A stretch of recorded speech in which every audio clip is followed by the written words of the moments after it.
Hi hello అందరికీ నమస్కారం. Welcome back to our channel. కొత్త ఆసరా పెన్షన్కి సంబంధించి కొత్త లబ్ధిదారులు కావచ్చు, అలాగే రాష్ట్ర ప్రభుత్వం ఎన్నికల హయాంలో ప్రకటించిన హామీలలోగా భాగంగా ఉన్న 4016కి సంబంధించి ఒక స్పష్టమైన అప్డేట్ ఏమైనా ఉంది అని చెప్పేసి అడుగుతున్నారనమాట. ఈ వీడియోలో కొన్ని లేటెస్ట్ అప్డేట్స్ ఉన్నాయి, మీకు తెలియజేసే ప్రయత్నం చేస్తాను. ఇలాంటి మరెన్నో లేటెస్ట్ అప్డేట్లు మన ఛానల్ ద్వారా మీరు వెంటనే మిస్ కావద్దు అనుకుంటే ఖచ్చితంగా ఛానల్ని కూడా సబ్స్క్రైబ్ చేసుకొని ఫాలో అవుతుండండి. ఈ వీడియోని ఒక లైక్ చేసి సపోర్ట్ తెలియజేసే ప్రయత్నం చేయండి. ఇక లేట్ చేయకుండా లేటెస్ట్ అప్డేట్స్లోకి వచ్చేసినట్లయితే, గతంలో మనం చూసుకున్నట్లయితే ప్రజాపాలన ద్వారా తెలంగాణ రాష్ట్ర వ్యాప్తంగా అన్ని విధాలుగా కొన్ని అప్లికేషన్లు అయితే తీసుకున్నారు.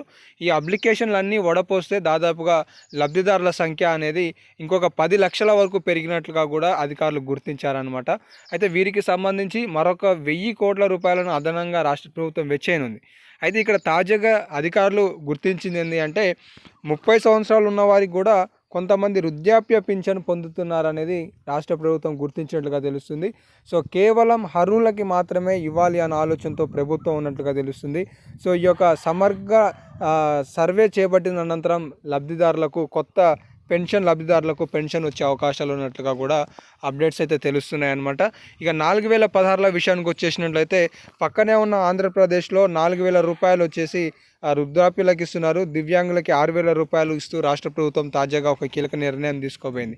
అయితే తెలంగాణ రాష్ట్రంలో కూడా ఇవి ప్రవేశపెట్టడానికి మరి కాస్త టైం బట్టే అవకాశాలు ఉన్నాయని చెప్పేసి అధికారిక వర్గాలు అయితే చెప్తున్నాయి. మొన్న పొంగులేటి శ్రీనివాసరావు గారు కూడా ఖచ్చితంగా కొత్త రేషన్ కార్డులు, కొత్త ఆసరా పెన్షన్లను ప్రవేశపెడతామని చెప్పేసి కూడా చెప్పారనమాట. దీనికి సంబంధించి ఈరోజు క్యాబినెట్లో నిర్ణయం తీసుకునే అవకాశాలు అయితే చాలా స్పష్టంగా అయితే అవుపిస్తున్నాయి.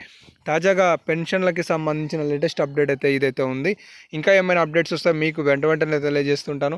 మీరు మిస్ కావద్దు అనుకుంటే ఖచ్చితంగా సబ్స్క్రైబ్ చేసుకోండి. ఏమైనా డౌట్స్ ఉంటే వీడియో కింద కామెంట్ సెక్షన్లో కూడా తెలియజేయండి. మర్చిపోకుండా ఈ వీడియోని ఒక లైక్ చేయండి, మీ తోటి మిత్రులకి షేర్ చేయండి. ధన్యవాదాలు.